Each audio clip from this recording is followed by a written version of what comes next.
Chevrolet Sonic, lembrou desse carro esquecido aí pelo mercado? Tá com a ideia de comprar, mas está na dúvida se é um bom carro, se vai te atender bem, se a manutenção vai caber no seu bolso? Então vem comigo que nesse vídeo eu vou trazer aqui um levantamento completo dos custos envolvendo a compra e a manutenção desse veículo. Vamos falar de documentação, seguro, depreciação, cesta de peças, consumo, parte mecânica, lista de equipamentos, tudo em detalhes. Então se já gostou do tema, não esquece de deixar aquele like no começo do vídeo para fortalecer o canal.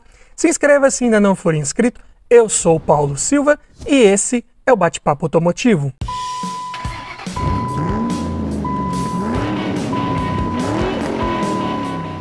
E o Sonic aqui em análise é na versão LTZ top de linha com motor 1.6 16 válvulas flex e câmbio manual, ano 2013. E esse aqui é na carroceria hatch. E vamos começar falando aqui dos custos envolvendo a compra desse veículo. E todos os preços que eu disser nesse vídeo foram cotados em março de 2022, começando pela tabela da KBB, que faz referência a um veículo em bom estado de conservação, com a quilometragem média de 10 mil km rodados por ano e preço médio de venda particular. Vai ficar em R$ 34.491.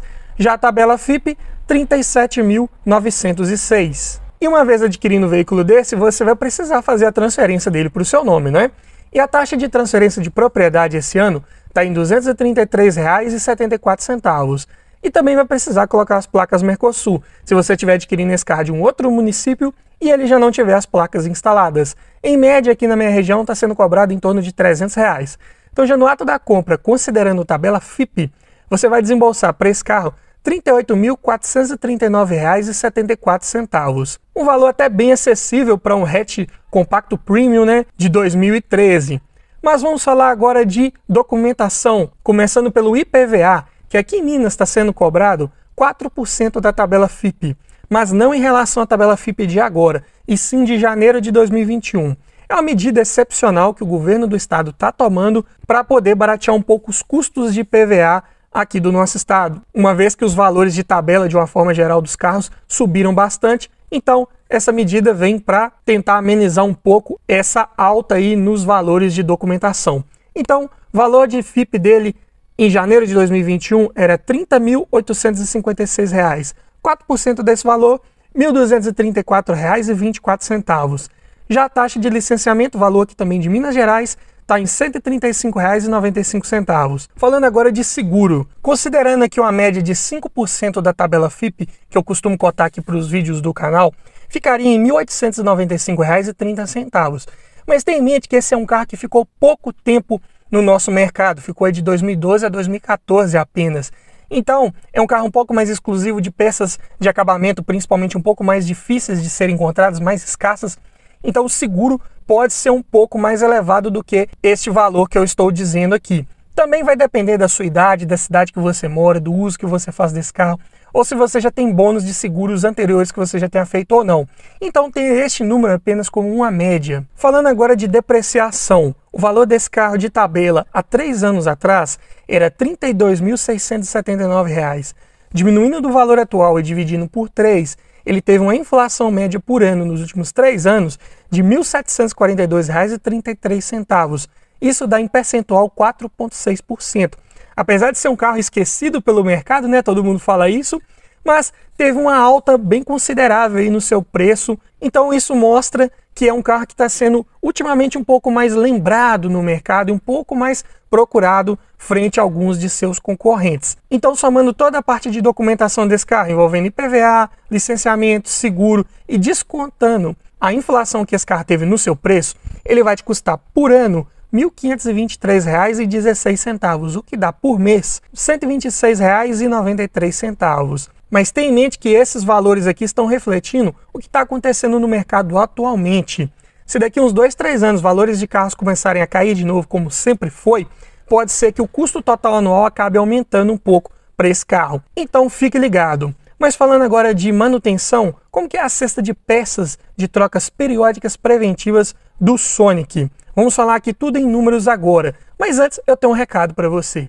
Tá olhando um carro para comprar, mas está na dúvida se é um bom carro, se foi um carro bem cuidado, se tá com a quilometragem adulterada, se já foi batido? quer aprender a avaliar um carro em detalhes? Para isso, eu desenvolvi um e-book completinho com várias dicas para você avaliar seu próximo carro, várias técnicas para você identificar se um carro foi bem cuidado, se o carro está todo original. E também tem nesse e-book um checklist completo com mais de 280 itens de tudo que você precisa observar em um carro e o que você precisa observar para cada um desses itens, para você fazer uma análise mais criteriosa e não esquecer nada na hora da avaliação. Então esse e-book vem para te trazer muito mais conhecimento sobre como avaliar um carro e com isso aumentar muito as suas chances de levar um excelente veículo para a sua garagem. Link na descrição. E começando aqui pelas pastilhas de freio, um kit de pastilhas dianteiras da Cobrec vai ficar em R$ 220. Já o par de discos de freio dianteiros da Fremax, R$ 366. Kit de velas da NGK, as 4 velas de Iridium vão ficar em R$ 340. Pneus, as medidas são 205, 55, 16. E eu cotei aqui os Michelin Primacy 491V, vão ficar em R$ 1.916 os 4 pneus. Falando agora de óleo de motor, especificação aqui da GM é a 5W30 e esse é o motor que pega 4,5 litros com a troca do filtro. Então cotei 5 litros de um Acedelco 100% sintético com API SN, vai ficar em R$ 270. Já a correia de acessórios, sem o tensor incluso, vai ficar em R$ 115 da Gates. E ainda falando de correias, esse motor trabalha com correia dentada e um kit da Gates com tensor mais uma polia auxiliar vai ficar em R$ 925.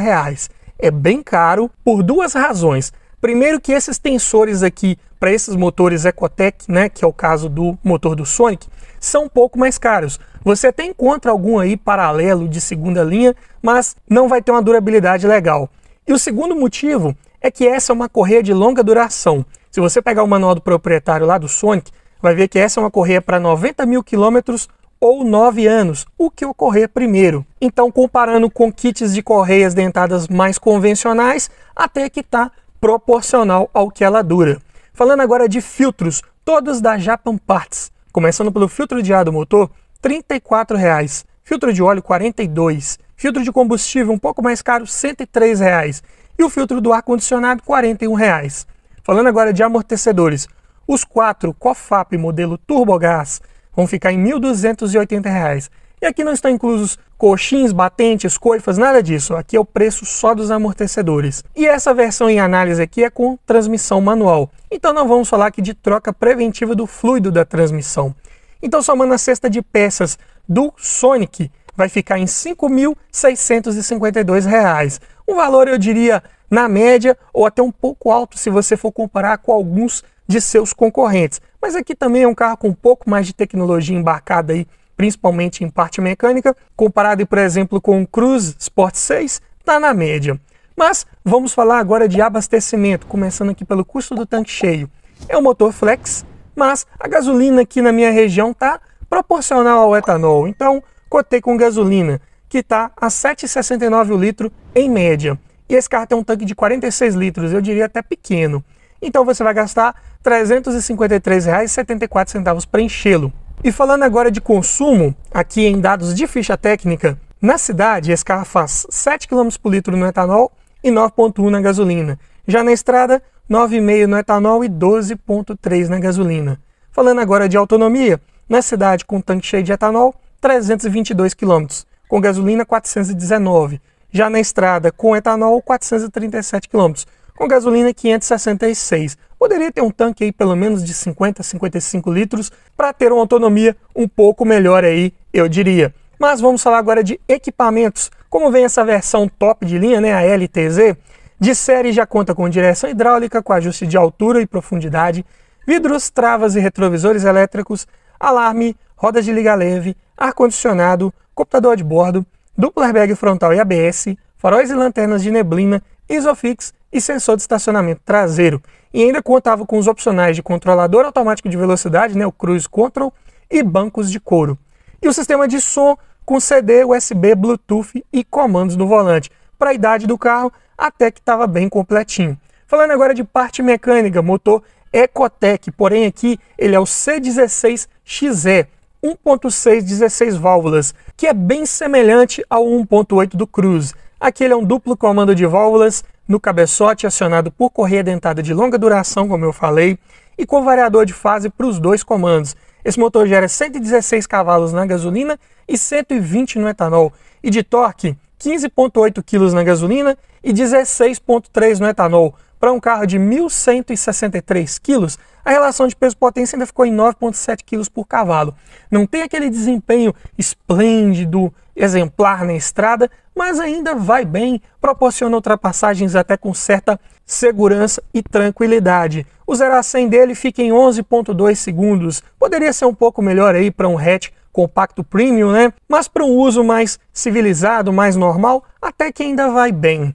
Porta-malas que é pequeno, 265 litros de capacidade, é menor que muito hatch compacto, então se precisar viajar com mais de 2, 3 pessoas e bagagens, pode ser um pouco complicado. O câmbio é o MXP manual de 5 marchas, muito bom aí da GM, com relações de marchas bem escalonadas aí para esse motor. Sistema de suspensão simples, McPherson na dianteira e eixo de torção na traseira. Freios também, disco ventilados na dianteira e tambor na traseira, um pouco mais simples para tentar baratear um pouco os custos desse carro. E o sistema de direção é hidráulica, rouba um pouquinho mais de potência do motor, mas se você precisar também fazer uma eventual correção nesse sistema, acaba ficando um pouco mais caro do que se fosse elétrica. Pontos positivos principais de se adquirir um carro desse: robustez e confiabilidade mecânica desse motor Ecotec, apesar de não ter uma oferta de peças tão expressiva, mas é um motor que, se você cuidar bem dele, não deve te dar maiores problemas. Mas mesmo assim, como vimos aqui em números, não é dos mais baratos de manter. Outro ponto positivo: lista de equipamentos bem condizente com a categoria, tem vários itens aí interessantes, né? Controlador de velocidade, bancos de couro, bem completinho. E além disso, o acabamento interno também ele é muito bom. Não chega a ser o acabamento de um Cruze, mas também está acima ali de um Cobalt em qualidade dos materiais ali, encaixes, mas também volto a repetir, como é um carro que ficou pouco tempo no mercado, algumas peças aí de acabamentos ficam um pouco mais complicadas de serem encontradas com o passar do tempo. E falando em pontos negativos, o primeiro deles aqui é com relação ao câmbio automático, que tinha disponível, né, para o Sonic como opcional, mas eu digo para você evitar, porque é um câmbio que, quando está funcionando bem, proporciona certo conforto, mas é um câmbio que tem muitos relatos aí de trancos e falhas, principalmente nas trocas de marcha ali, né? Causados muitas vezes por uma peça que não foi muito bem projetada, tem uma baixa resistência mecânica e se ela quebrar, é caro de abrir essa transmissão para arrumar. A peça em si também ela é bem cara. Então, de uma forma geral, eu digo para você evitar, pegue com câmbio manual. Além disso, na parte de iluminação, ele deixa um pouquinho a desejar ali na parte dos botões dos vidros elétricos. Só o botão do motorista é iluminado, alguma coisa semelhante ali com alguns japoneses, né? Como por exemplo o Nissan Sentra, algo que pode incomodar um pouco algumas pessoas. Além disso, falta o ponteiro de temperatura ali no painel, mesmo mal dos Onix, Prisma, Cobalt. Além disso, como já falei aqui várias vezes, é um carro de peças de acabamento difíceis de encontrar, porque ficou pouco tempo no mercado, então geralmente são bem caras. Isso faz o seguro desse carro também ficar mais caro, comparado com vários de seus concorrentes, e por essas razões é um carro que teve uma revenda difícil. É um carro que é tanto difícil você encontrar bons desses aí anunciados para comprar, quanto é difícil você encontrar um comprador para ele também. Então pode até ser tentador pelo seu preço e pelo que ele entrega aí de equipamentos, de conforto a rodar e muitos outros itens. Pode sim ser uma boa opção de custo-benefício se você encontrar um carro desse bem cuidado, mas tenha em mente que não é um carro muito bom de mercado realmente. Mas me diga você, frente a esses pontos positivos e negativos que eu falei aqui nesse vídeo, você compraria um Chevrolet Sonic? Deixa aí nos comentários, quero ouvir a sua opinião. E se você gostou desse tipo de vídeo, eu te convido a assistir ao final a playlist que eu vou deixar com vários vídeos nesse formato. Tá na dúvida entre um Sonic e um outro carro? Muito provavelmente lá já vai ter o vídeo daquele carro que você precisa assistir para tirar suas dúvidas e escolher o melhor veículo para sua garagem. Então vai lá dar uma olhada que tá legal e tá bacana. E é isso aí. Obrigado por assistir, aquele abraço e até o próximo vídeo.